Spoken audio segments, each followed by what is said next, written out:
Wait, you never tried a fried Snickers? Watch this. I'm gonna put the skewers through here to be able to hold these in place. Dip the Snickers bar into the batter and cover it.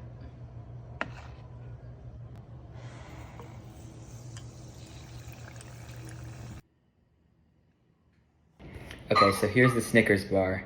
It's kind of coming off, so let's see what this tastes like.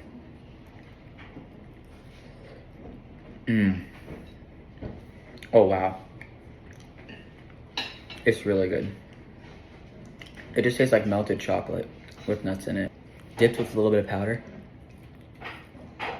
Amazing.